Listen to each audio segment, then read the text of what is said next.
Buenos días, estamos estudiando el Evangelio de Marcos, capítulo 3, y ayer estuvimos comentando, yo diría hasta el versículo 14, aunque leímos hasta el 19. Estuvimos hablando ayer acerca de, por un lado, la popularidad de Jesús. Veíamos cómo el pueblo se iba tras Jesús y en cambio los fariseos iban cada vez más perdiendo su influencia, lo cual generaba mucha tensión entre ellos, y los fariseos pues vemos cómo conspiran contra Jesús y planean su muerte, ven cómo poder quitárselo del medio, ¿no?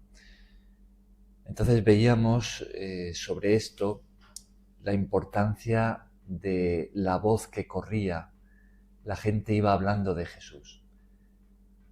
Podemos imaginarnos a aquellos que habían sido sanados, cómo iban contando en su ciudad, en su pueblo, vecinos, familia y demás, acerca de Jesús, y las multitudes salían a buscarlo, ¿no? Entonces reflexionábamos en la importancia de que nosotros también hablemos, que no nos callemos, que contemos a otros acerca del Jesús al que hemos conocido y cómo Él está cambiando nuestra vida. Eso por un lado, y por otro, pues aprovechando este pasaje que tenemos aquí sobre la elección de los 12 apóstoles, estuvimos hablando acerca de la comunidad cristiana. Veíamos cómo Jesús diseña la nueva vida que Él ofrece de una manera comunitaria, ¿no? Dios nos llama a vivir en comunidad. A eso le llamamos la Iglesia. Es la comunidad de discípulos de Jesús, de aquellos que hemos adquirido ese compromiso con Él. Y así está diseñada la vida a la que Dios nos ha llamado. En contraste con el pensamiento individualista que impera hoy en día en nuestra sociedad, la convivencia es lo que Dios quiere para nosotros. Entonces vamos a profundizar un poco más en este tema de la comunidad. Vamos primero a leer desde el versículo 13 nuevamente, y vamos a ir esta vez hasta el final del capítulo, hasta el versículo 35, y ya pasamos a comentarlo. ¿Estáis todos ahí? Marcos 3, versículo 13 hasta el 35. ¿Hilda quiere leer? ¿Joana mejor? ¿Sí? ¿Joana quieres leer tú? Después subió al monte y llamó así a los que él quiso, y vinieron a él, y estableció a 12 para que estuviesen con él y para enviarlos a predicar, y que tuviesen autoridad para sanar enfermedades y para echar fuera demonios. A Simón, a quien puso por sobrenombre Pedro, a Jacobo, hijo de Zebedeo, y a Juan, hermano de Jacobo, a quienes apellidó Boanerges, esto es, hijos del trueno, a Andrés, Felipe, Bartolomé, Mateo, Tomás, Jacobo, hijo de Alfeo, Tadeo, Simón el cananista, y Judas Iscariote, el que le entregó, y vinieron a casa. Y se agolpó de nuevo la gente, de modo que ellos ni aún podían comer pan. Cuando lo oyeron los suyos, vinieron para prenderle, porque decían, está fuera de sí. Pero los escribas que habían venido de Jerusalén decían que tenían a Belzebú, y que por el príncipe de los demonios echaba fuera los demonios. Y habiéndolos llamado, les decía en parábolas, ¿cómo puede Satanás echar fuera a Satanás? Si un reino está dividido contra sí mismo, tal reino no puede permanecer. Y si una casa está dividida contra sí misma, tal casa no puede permanecer. Y si Satanás se levanta contra sí mismo y se divide, no puede permanecer, sino que ha llegado su fin. Ninguno puede entrar en la casa de un hombre fuerte y saquear sus bienes, si antes no le ata, y entonces podrá saquear su casa. De cierto os digo que todos los pecados serán perdonados a los hijos de los hombres, y las blasfemias cualesquiera que sean. Pero cualquiera que blasfeme contra el Espíritu Santo no tiene jamás perdón, sino que es reo de juicio eterno. Porque ellos habían dicho, tiene espíritu inmundo. Vienen después sus hermanos y su madre, y quedándose afuera enviaron a llamarle. Y la gente que estaba sentada alrededor de él le dijo, tu madre y tus hermanos están fuera, y te buscan. Él le respondió diciendo, ¿quién es mi madre y mis hermanos? Y mirando a los que estaban sentados alrededor de él, dijo, he aquí mi madre y mis hermanos. Porque todo aquel que hace la voluntad de Dios, ese es mi hermano, y mi hermana y mi madre. Muy bien. Bueno, pues este es el final del capítulo 3. Como decía, vamos a profundizar algo más hoy en este tema tan importante de la comunidad cristiana, la Iglesia, ¿no? Bien, vamos a leer una vez más, aunque ya lo hicimos ayer, los versículos 13 y 14. ¿Joana? ¿Ves? Después subió al monte y llamó así a los que él quiso, y vinieron a él, y estableció a 12, para que estuviesen con él y para enviarlos a predicar. Fijaos en esa expresión, estableció a 12. ¿De quiénes está hablando? ¿Quiénes son esos 12? Los apóstoles. Entonces, cuando dice aquí que Jesús estableció a 12, ¿qué es lo que él estaba haciendo? Tengamos en cuenta que ya llevaba un tiempo Jesús llamando discípulos y ya habían personas que habían adquirido ese compromiso con él, mucho más, más personas que los 12 solamente, ¿no? Además de las multitudes que seguían a Jesús, ¿no? Entonces, cuando él establece a 12, ¿qué es lo que está haciendo? Afirmar a 12 personas. Está formando la comunidad. Ajá.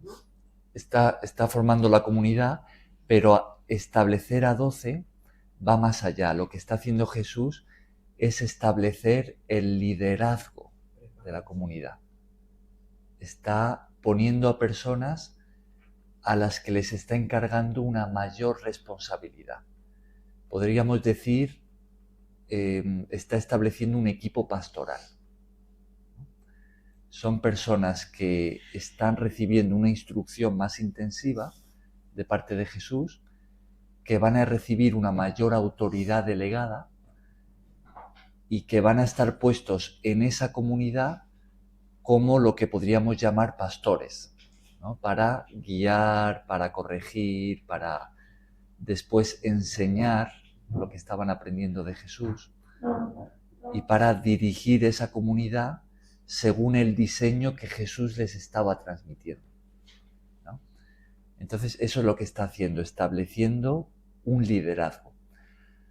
Ahora, ¿creéis que es importante? Si pensamos en la Iglesia, si pensamos en nosotros, en la comunidad cristiana hoy, ¿creéis que es importante que hayan personas que dirijan, que pastoreen, que tengan una mayor responsabilidad? Claro. Sí, ¿no? Es necesario. Así es, ¿no? Podríamos llamarlos, si queremos, hermanos mayores, ¿no?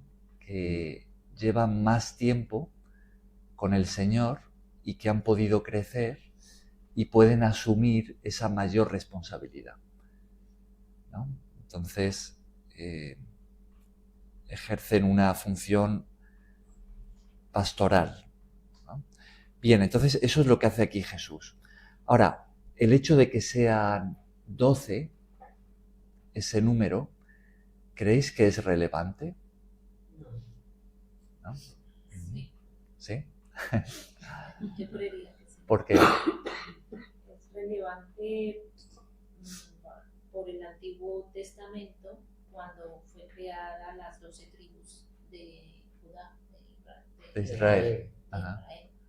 Pues, y que fue lo que hicieron cuando nació el pueblo de Israel. Ujú. Ese es un detalle interesante porque cuando Dios formó un pueblo, que era el pueblo de Israel, todo empieza con, bueno, primero con Abraham, su hijo Isaac, Jacob, el hijo de Isaac, que a ellos tres se les llama los patriarcas de la nación de Israel, y Jacob va a tener 12 hijos. Y esos son los 12 padres de las tribus del pueblo de Israel, ¿no? Entonces el pueblo de Israel estaría constituido de esa manera, en 12 tribus.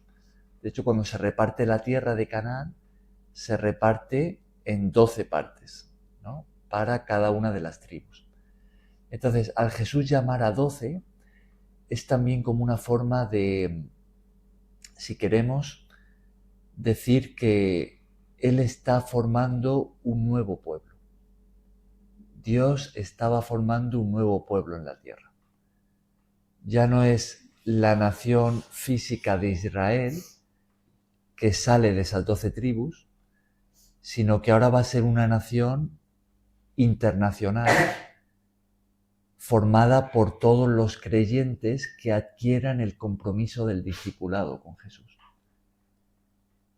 Y el liderazgo, la base, iban a ser esos 12 hombres, los 12 apóstoles. Entonces Jesús forma un nuevo pueblo.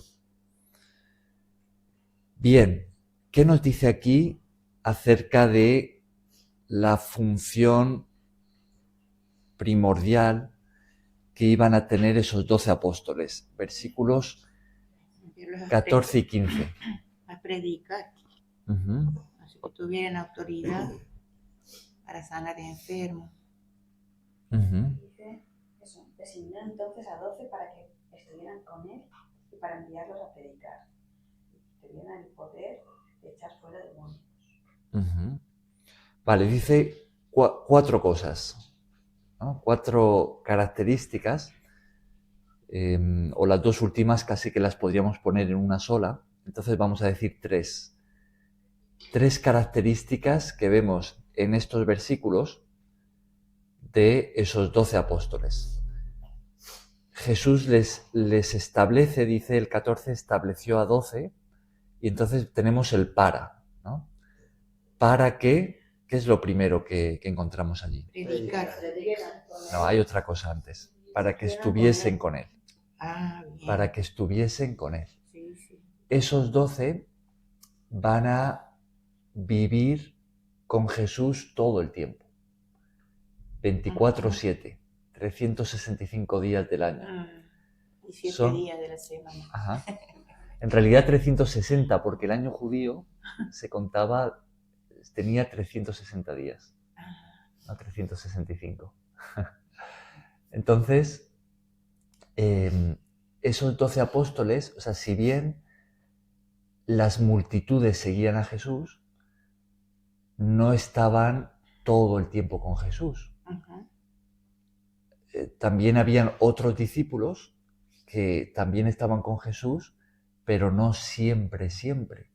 Sin embargo, estos 12 son los que iban a vivir con Jesús todo el tiempo, ¿no?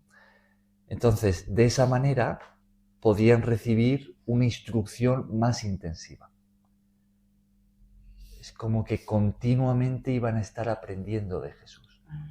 No solamente de su enseñanza, sino también de la práctica. Entonces, eso es lo primero que vemos aquí, para que estuviesen con Él. Ahora, esto, a pesar de que aquí está referido a ese liderazgo, sin embargo, es algo cierto que podemos traer a nosotros en cuanto a la intención que Jesús tiene para todos sus discípulos. Lo primero que Jesús quiere de nosotros es que estemos con Él, ¿no? Es decir, esto nos habla de relación, nos habla de cercanía. Jesús nos llama, pero no nos llama solamente para enviarnos a hacer su obra, a trabajar para Él, sino que nos llama primero de todo a estar con Él. Es decir, a conocerle, a desarrollar una relación con Él, a escucharle por medio de su palabra. Él quiere esa cercanía con nosotros. Esa es la base del discipulado y también la base del liderazgo.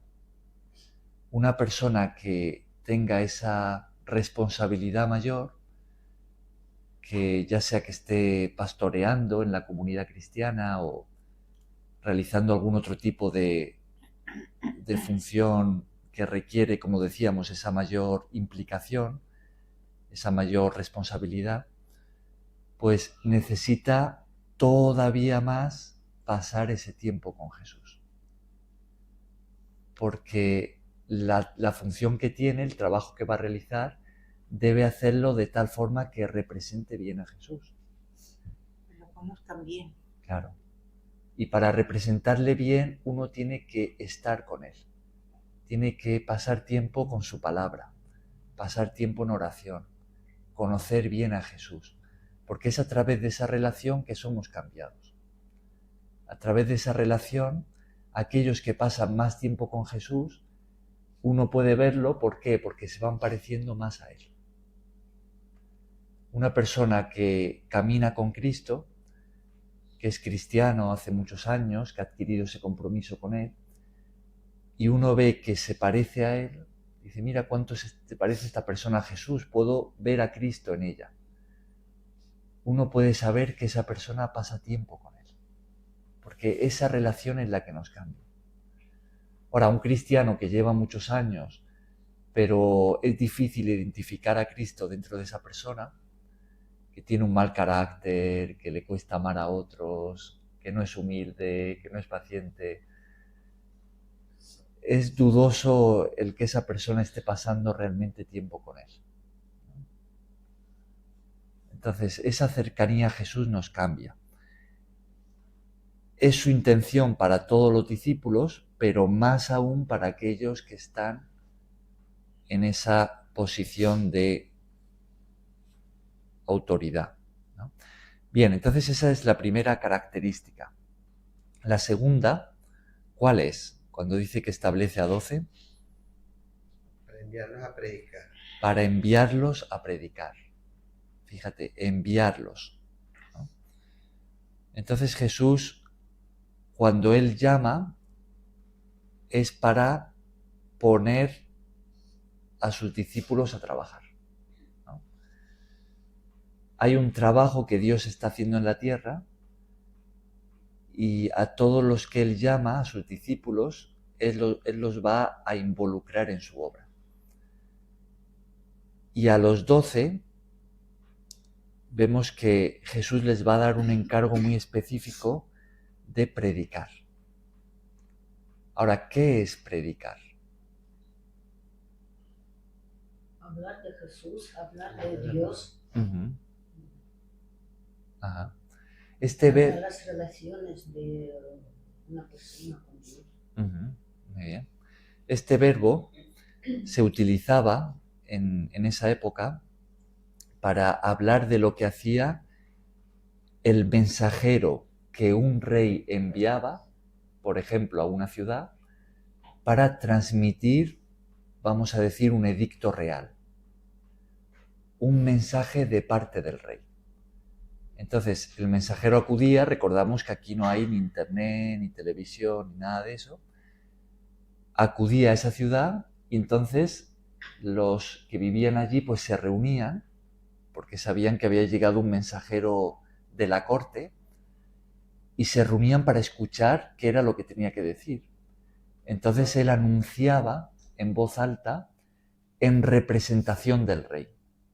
O sea, no era un mensaje que venía de parte de él, sino que él estaba actuando como delegado, ¿no? En representación de la autoridad del rey. Entonces su mensaje era muy importante y todos acudían a escucharlo. Entonces eso que él hacía de anunciar, a eso se le llamaba predicar. Entonces cuando Jesús manda a sus discípulos a predicar, podemos pensar en qué es lo que ellos tenían en mente. Van como delegados del Rey del universo, del Mesías, para transmitir su mensaje. Un mensaje de vida o muerte. Un mensaje de salvación eterna o de condenación. Es la buena noticia que le llamamos el Evangelio, de la salvación que Dios ofrece por medio de Jesucristo. Esto yo creo que lo podemos traer a nosotros también. ¿De qué manera? Quiere decir que de momento bajándole un poco, porque parece que lo de predicar es demasiado, nos suena a nosotros como demasiado, pero yo imagino que traído a nosotros es hablar de Cristo. Traído a nosotros, cada uno en su nombre, pidiéndole a Él siempre, pero te ayuda. Es que predicar no es solamente hablar del futuro, es también La palabra de Dios. testimoniar, también es enseñar, publicar. Así Entonces, es. no solamente predicar como... Ya, pero digo que a lo mejor predicar igual nos puede parecer mucho, como más difícil, como cualquier persona así normal, pero que no es necesario a lo mejor predicar como que tienes que saber mucho, sino simplemente testimoniar sobre Jesús, sobre Dios. Ajá. Es que Por traerlo más fácil. predicar quiere decir más cosas. Eso yo lo veo en traducción. Ajá. En el fondo estamos hablando de transmitir el mensaje de Jesús, ¿no? De eso estamos hablando, de transmitir un mensaje, transmitir el Evangelio, darlo a conocer. De transmitir sus enseñanzas. Exactamente. Transmitir sus enseñanzas. Entonces, los apóstoles iban a tener un encargo muy específico de predicar como delegados de Jesús, pero vamos a ver que esta función de evangelizar, de compartir su mensaje, es algo que Jesús encargaría a todos sus discípulos. Tenemos, por ejemplo, la Gran Comisión, que lo vamos a encontrar al final del Evangelio, cuando Jesús ya ha resucitado. Entonces, esto también es un encargo de Jesús para nosotros. Es el de anunciar su mensaje, hablar de él, publicar su salvación, predicar. Si os acordáis, en el capítulo 1 estuvimos viendo cómo Jesús también predicaba, ¿no?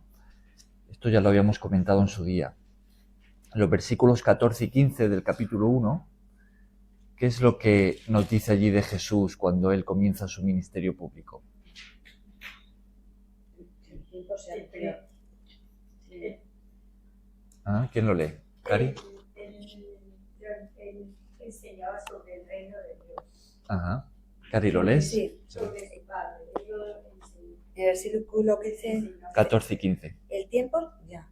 Vale. Después que Juan fue encarcelado, Jesús se dirigió a Galilea y predicando el Evangelio de Dios decía, el tiempo se ha cumplido y el reino de Dios se ha acercado. Arrepentíos y creed en el Evangelio.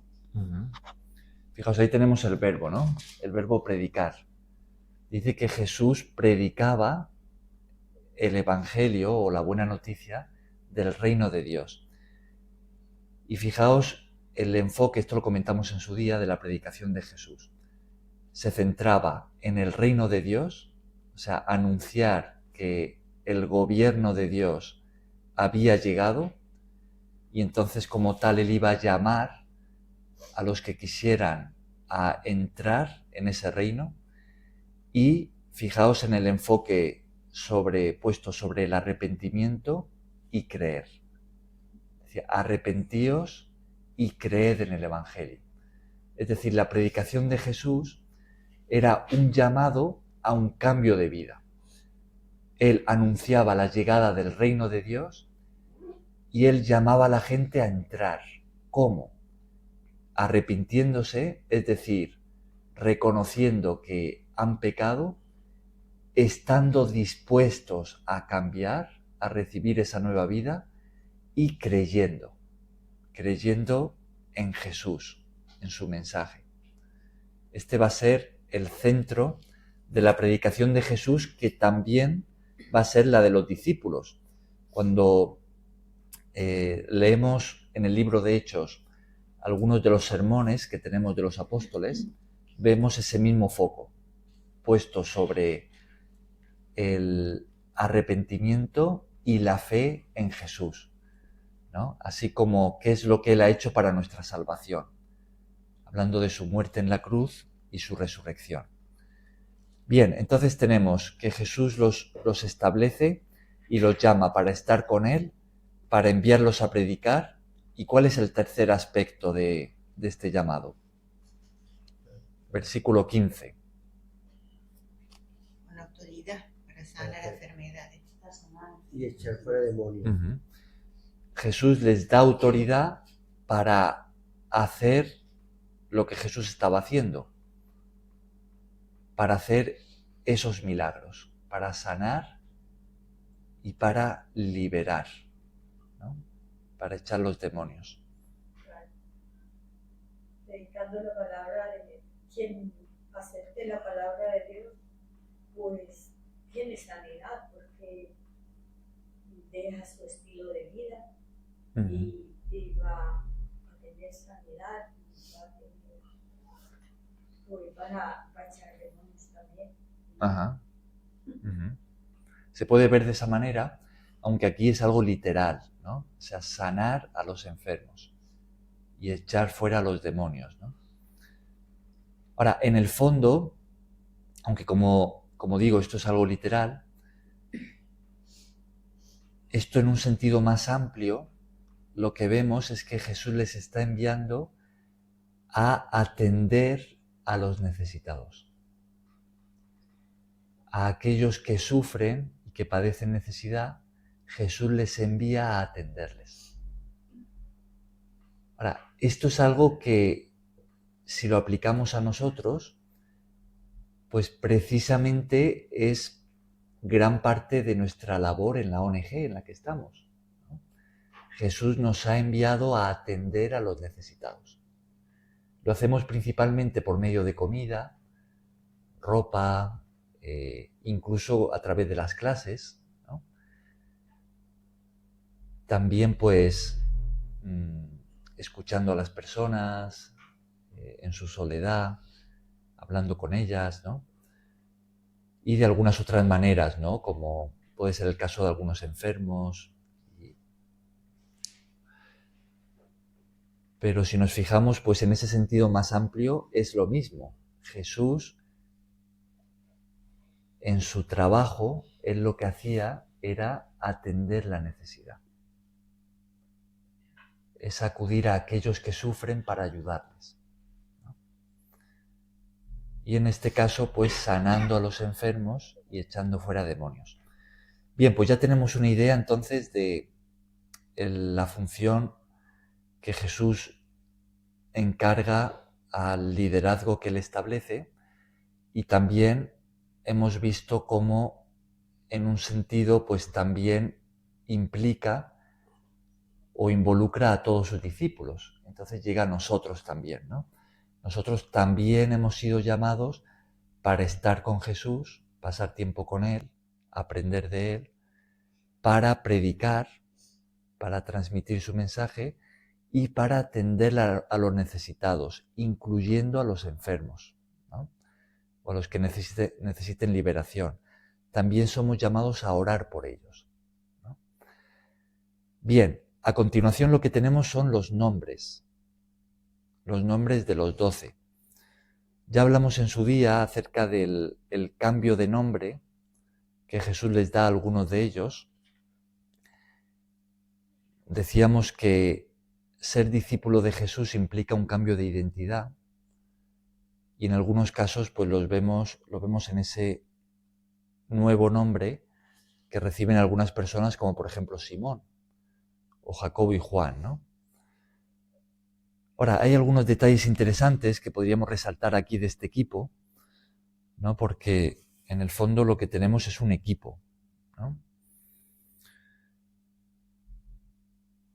Por ejemplo, fijaos en los nombres de Mateo y de Simón el cananista, ¿vale? Simón, tenemos a dos Simón. El primero es Simón Pedro, el que conocemos, ¿no? Como el apóstol Pedro. Y el siguiente que aparece aquí, fijaos en el versículo 18, al final del todo, es Simón el cananista.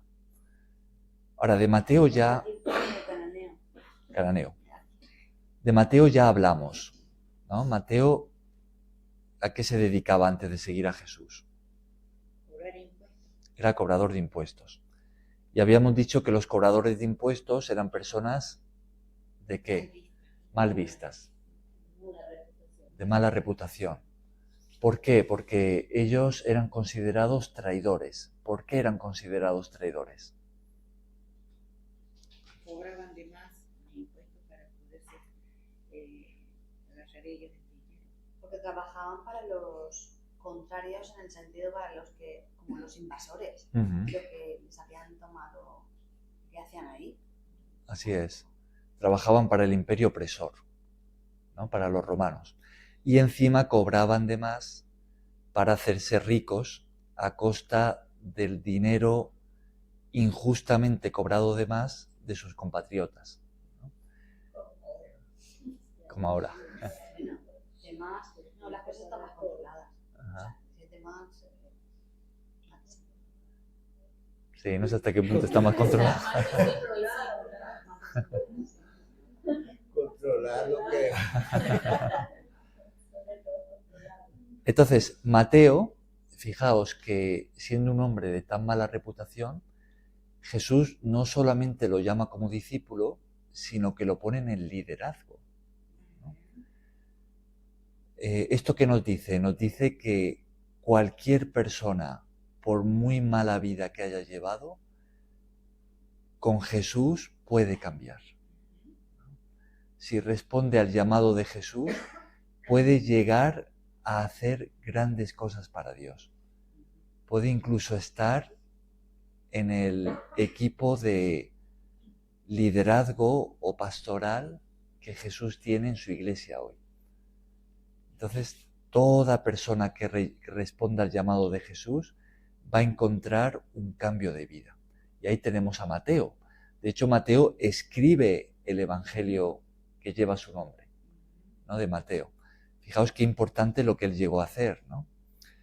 Ahora, decíamos que, o estábamos comparando a Mateo con Simón el cananista. ¿Quién era Simón el cananista? ¿Alguien se acuerda? ¿Quién era este hombre?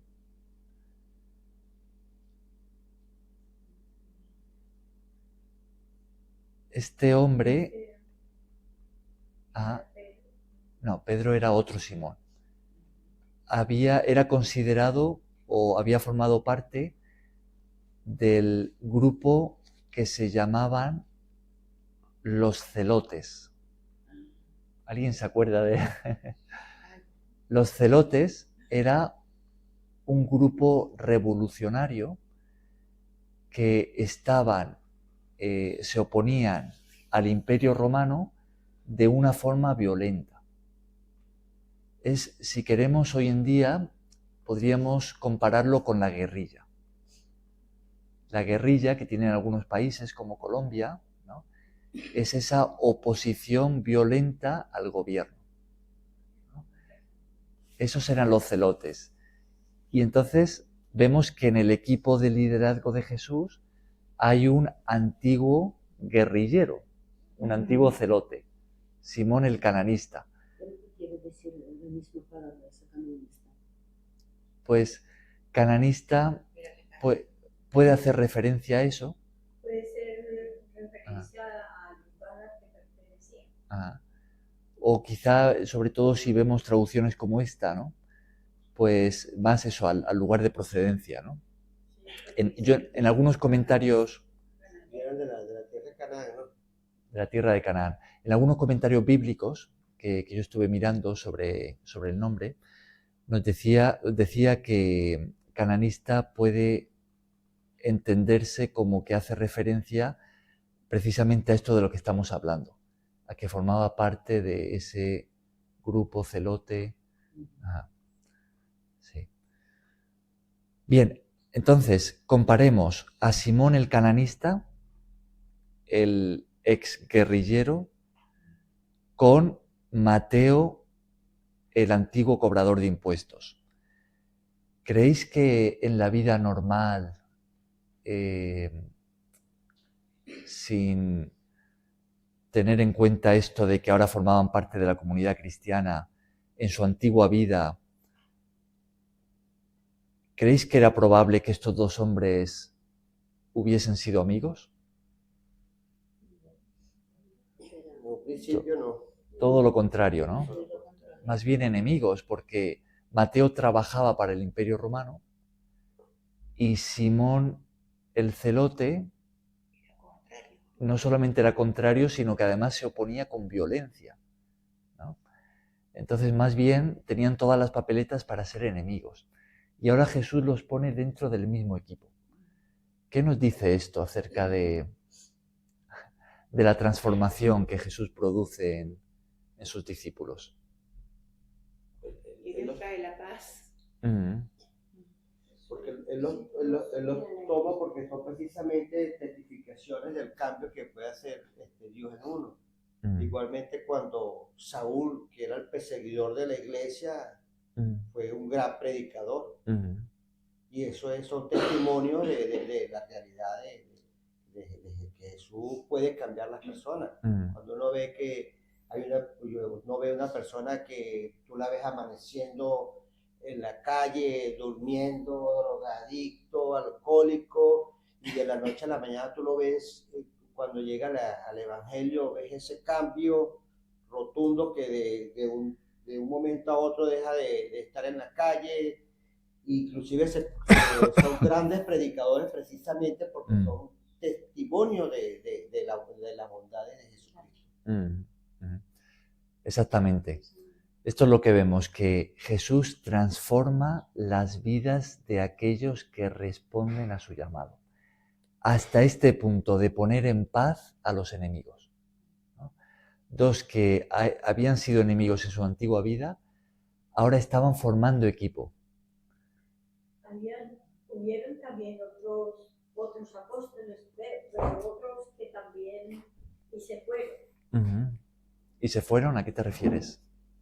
Que hubieron otros hombres que también estuvieron, que estuvieron con Jesucristo y después ellos se fueron y entonces él les dijo a estos otros que a los 12 les dijo, vosotros también nos vais a ir. Ah, sí.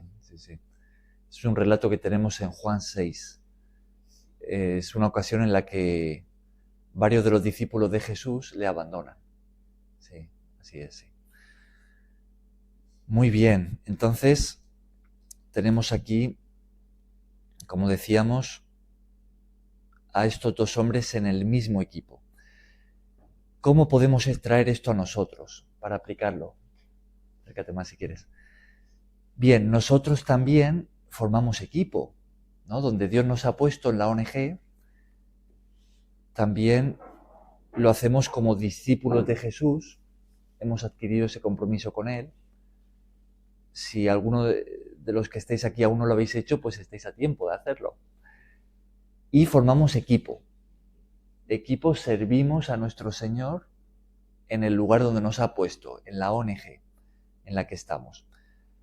Ahora, todos nosotros también tenemos un pasado, ¿no? Y podemos ser muy diferentes. Quizá venimos de una educación distinta, de una forma de vida opuesta, de diferente mentalidad, podemos haber tenido muchas diferencias, pero Jesús nos ha puesto en equipo, ¿no? Entonces, aquí podemos ver con este ejemplo de que el Señor quiere que trabajemos juntos y que estemos en paz, ¿no? En el fondo, lo que Él quiere en su equipo es unidad. Y ese es el milagro que Él produce.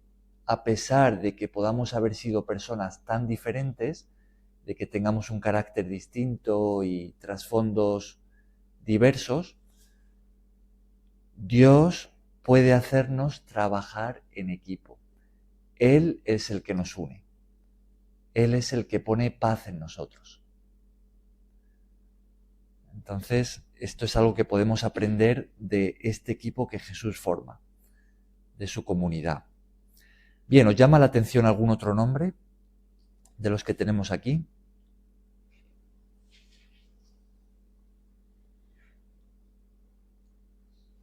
Jacobo y los Jacobos.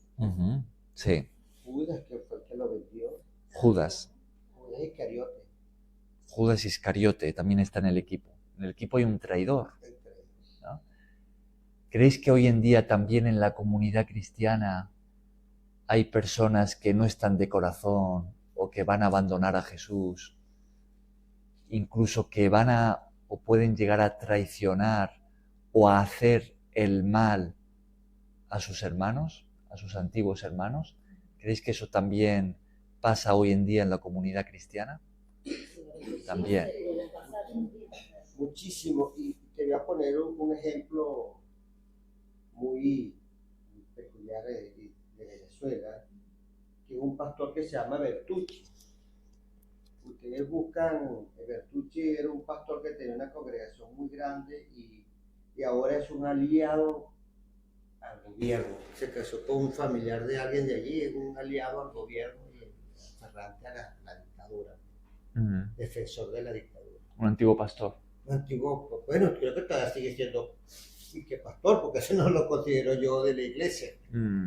Porque si quieres buscarlos para que tú veas como Bertucci, que son los que malponen a algunas iglesias. Entonces, que, si lo hay, lo habrá siempre. Vemos que sí, ¿no? Que hoy en día también hay, Pablo los llamó falsos hermanos, que dice que están en la iglesia, ¿no? Que se reúnen con los discípulos de Jesús, pero no están de corazón. No han adquirido ese compromiso con Él. Entonces puede llegar ese día en el que abandonen a Jesús, abandonen la iglesia, pero incluso que traicionen a sus hermanos, ¿no? Que traicionen a los discípulos de Jesús. Bien, pues todo esto podemos aprender de este equipo de apostolado, ¿no? Que Jesús forma. A mí me ha llamado muchas veces la atención que esté Judas Iscariote en ese equipo. Pues creo que podemos aprender algo de eso. Que Dios te puso ahí también. Él lo puso allí precisamente para testificar lo que venía a suceder. Y que también creo que cada uno tenía como una personalidad diferente que refleja al mundo. Todas las personalidades que vemos en el mundo hay muchos traidores, hay muchos que pronto niegan, hay otros que son muy nobles, otros que son personas diferentes pero con ese mismo forma de ser o algo así, ¿sí? Que refleja esos 12 personalidades, digo yo, ¿sí? En Judas Iscariote yo diría que tenemos la ilustración de lo que es un supuesto cristiano que no ha llegado a arrepentirse de todo corazón de su antigua vida. Porque el Evangelio nos dice de él que estando con Jesús, él es el que llevaba la bolsa, el dinero, ¿no? Él era como el tesorero del equipo, porque Jesús pues recibía ofrendas también de personas que querían apoyarles, ¿no?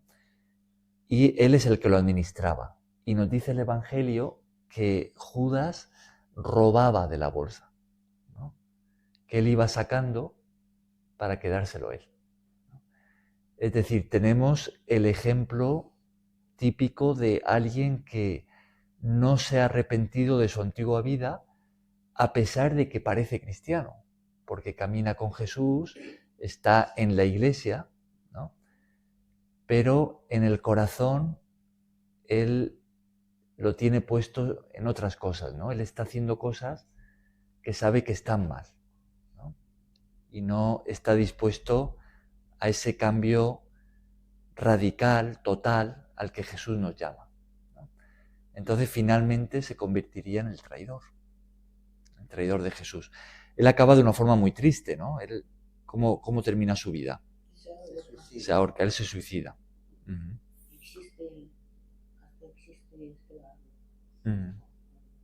¿Sí?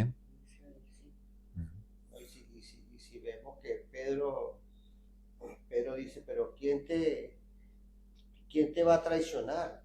Quien lo haga es... Entonces le dice, bueno, tú me negarás 3 veces. Tú cállate que tú me dejas. No digas nada, Pedro, porque tú me vas a negar, tú me negarás 3 veces antes que cante el gallo. Sí, así es. Buenas. Yo no comprendo una cosa, si todo esto estaba ya claro que Jesús tiene que entregar su vida y entonces Judas estaba elegido como el arma para esto. ¿Alguien cómo podía pasar esto? De otra manera. Yo no diría, según yo entiendo, ¿no? Yo no diría elegido, que él estaba elegido para eso, sino que Dios, que conoce los corazones y sabe todo, se valió de eso para cumplir su plan. Pero, digamos, vamos a imaginarnos que no hubiese habido ningún traidor, que Judas Iscariote se hubiera arrepentido de corazón y no hubiera traicionado a Jesús. Entonces, seguramente la forma en la que Jesús hubiese dado su vida, en la que le hubiesen apresado y demás, habría sido diferente, ¿no? En lugar de a través de una traición, pues quizá habría sido diferente. Pero como allí había alguien que estaba dispuesto a traicionarlo, pues sucedió de esa manera, ¿no? Claro. Él fue el que dijo cuando aquella mujer que rompió el perfume de alabastro, él fue el que dijo Claro. que eso servía para los pobres. Sí. Claro. De una forma hipócrita. Claro. Bien, vamos a hacer un salto al final del capítulo. Vamos a terminar con los versículos 31 al 35. Estamos en Marcos 3. Vamos a terminar con esto porque aquí vamos a encontrar el valor que Jesús le da a la comunidad cristiana. Cómo considera a sus discípulos, ¿no? Bien, vamos a leer primero de todo una vez más los versículos 31 y 32. Fijaos que el 19 que hemos terminado dice, y vinieron a casa, ¿no? O sea, tenemos de nuevo a Jesús, probablemente en casa de Simón, de Pedro. Los versículos 20 al 30, que no vamos a comentar ahora, Jesús va a dar una explicación a los fariseos de una acusación, una crítica que recibe. Y ahora entonces llegamos al 31, ¿y qué es lo que sucede? ¿Qué es lo que nos cuentan los versículos 31 y 32? Vienen después sus hermanos y su madre, y quedándose afuera, enviaron a llamarlos. La gente que estaba sentada alrededor de él le dijo, tu madre y tus hermanos están afuera y te buscan. Vale, está ahí, bien. Entonces, tenemos a Jesús en casa, sus discípulos y muchísima más gente, ¿no? Fijaos, por ejemplo, el 20 dice, y se agolpó de nuevo la gente, de modo que ellos ni aún podían comer pan. Es decir, la multitud entra en la casa, ¿no? Y podemos imaginarnos que no solamente la casa está llena, sino que las puertas están abiertas y hay mucha gente fuera también. Entonces, esa es la situación. Y en esto, ¿quién se acerca? ¿Quién quiere ver a Jesús? ¿Quiénes se acercan? Su familia de sangre. Aquí nos dice su madre y sus hermanos. ¿Cómo se llamaba su madre? María. Y sus hermanos, también en otros lugares nos ponen sus nombres. ¿no? Algunos de los nombres de sus hermanos de sangre: Jacobo, Judas, ajá, ajá. ¿Cómo? Santiago y Jacobo, ese mismo. No Judas Iscariote, otro. Judas era un nombre típico, un nombre muy común. Entonces había varias personas que se llamaban Judas, ¿no? ¿Es este Santiago que tiene ese camino de Santiago? Supuestamente sí, es ese. Sí. El Jacobo, que era hermano de sangre de Jesús, es el que escribe el libro que tenemos en la Biblia como Santiago. Y el Judas, que era hermano de Jesús, es el que escribe el libro que tenemos que se llama Judas en la Biblia. Ahora, aquí tenemos un detalle interesante, y es que, ¿qué pensáis? ¿Diríais que los hermanos de Jesús creían que él era el Mesías? ¿Qué pensáis? Primero no. Primero no. Ajá. Fijaos lo que dice el versículo 21. Cuando lo oyeron, los suyos vinieron para venderle, porque decían, está fuera de sí. Esto nos está hablando de su familia de sangre. Dice que ellos también escucharon de lo que Jesús estaba haciendo y pensaban de esta manera: está fuera de sí, ¿no? Ajá. No creían en Jesús. No creían que él fuese ese Mesías y que estuviera haciendo esas cosas que estaban escuchando, ¿no? Claro, es que él decía que él era hijo de Dios. Uh-huh. Y ellos pues se criaron juntos Uh-huh. en la misma casa, y su padre era José. Ajá. Y él decía que él era el hijo de Dios. Uh-huh. Ajá. Entonces vienen a buscarle. Después, cuando Jesús resucita, él se va a encontrar con algunos de sus hermanos, como Jacobo, y no solamente se van a convertir, sino que se van a convertir, o sea, van a formar parte del liderazgo de la iglesia, ¿no? Pero fijaos aquí, ¿no? Entonces dice que vienen a buscarle y no pueden llegar hasta él. No pueden acceder porque, ¿por qué? Por la gente, ¿no? Por la muchedumbre. Porque la casa está a tope. Y entonces, pues, le dan el aviso a Jesús, ¿no? Le dicen: oye, afuera están tu madre y tus hermanos, ¿no? Te están buscando. Ahora, ¿cómo responde Jesús? Esto es lo importante para nosotros. Versículo 33. ¿Quién es mi madre y mis hermanos? Primero Jesús responde con una pregunta. Él le respondió diciendo: ¿quién es mi madre y mis hermanos? Y mirando a los que estaban sentados alrededor de él, dijo: he aquí mi madre y mis hermanos, porque todo aquel que hace la voluntad de Dios, ese es mi hermano y mi hermana y mi madre. Ajá.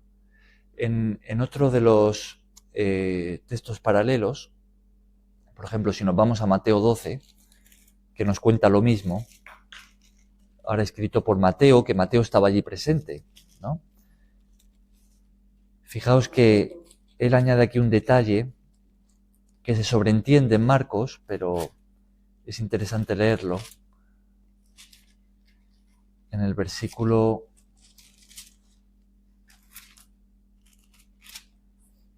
Fijaos al final del capítulo 12 de Mateo, en el versículos 48 al 50. ¿Quieres verlo? Respondiendo él al que le decía esto, dijo: ¿quién es mi madre y quiénes son mis hermanos? Y extendiendo su mano hacia sus discípulos, dijo: he aquí mi madre y mis hermanos, porque todo aquel que hace la voluntad de mi Padre que está en los cielos, ese es mi hermano y hermana y madre. Ajá.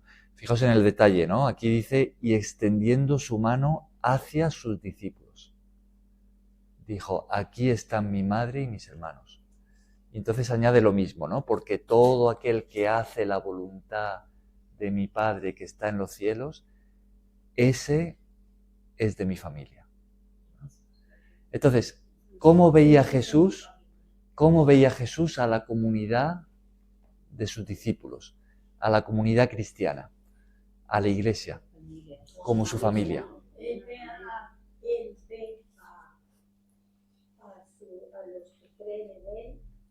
quieren hacer la voluntad del Padre como su familia. Como su familia. ¿Cómo nos ve Jesús a nosotros si hemos adquirido ese compromiso con Él, de discípulos? Como su familia. Ajá. Entonces, ¿diríais que para Jesús esa comunidad que Él forma, y llegando a nosotros también, la comunidad cristiana de la que formamos parte hoy, diríais que es algo valioso para Él? Sí. Muy valioso, ¿no? Tan valioso como que para que el propio Dios nos llame su familia, ¿no? O sea, Dios nos considera su familia si hemos entregado nuestro corazón a Jesús, si estamos dispuestos a hacer su voluntad. Pues si nos llama que somos sus hijos, Uh-huh. pues los hijos forman parte de una familia. Así es, ¿no? Y si formamos parte de su familia, ¿eso en qué nos convierte unos de otros? En hermanos, ¿no? Es decir, si yo formo parte de la familia de Jesús, de la familia de Dios, porque he respondido a su llamado, y mi hermano Edis también, entonces él es mi hermano, ¿no? Si Cristian, si Cari, si... Entonces somos hermanos entre nosotros, somos familia, ¿no? Ahora, ¿qué diríais según la respuesta que Jesús da? ¿Qué creéis que es más importante según cómo Jesús lo pone? ¿La familia de sangre o la familia espiritual en Cristo? La familia espiritual. Fijaos, a Jesús le dicen, tu madre y tus hermanos están afuera. Y entonces Él señala a sus discípulos y dice, bueno, ¿y quién es mi madre? ¿Y quiénes son mis hermanos? Y entonces dice, aquí están. Todo el que hace la voluntad de mi Padre, ese es mi madre y mis hermanos. Esos son mi familia. Entonces, parece que Jesús le está dando más valor a la familia espiritual, a la familia en la que nos convertimos cuando estamos en Cristo, cuando somos sus discípulos, que a la familia de sangre. Fijaos, ¿no? Fuerte, ¿no? Si lo pensamos. Ajá. Yo no sé, por ahí en un video que vi, dice que nuestro ADN tiene la firma de Dios. Porque los científicos en el ADN descubrieron unos patrones y que esos patrones llevan como unas letras. Y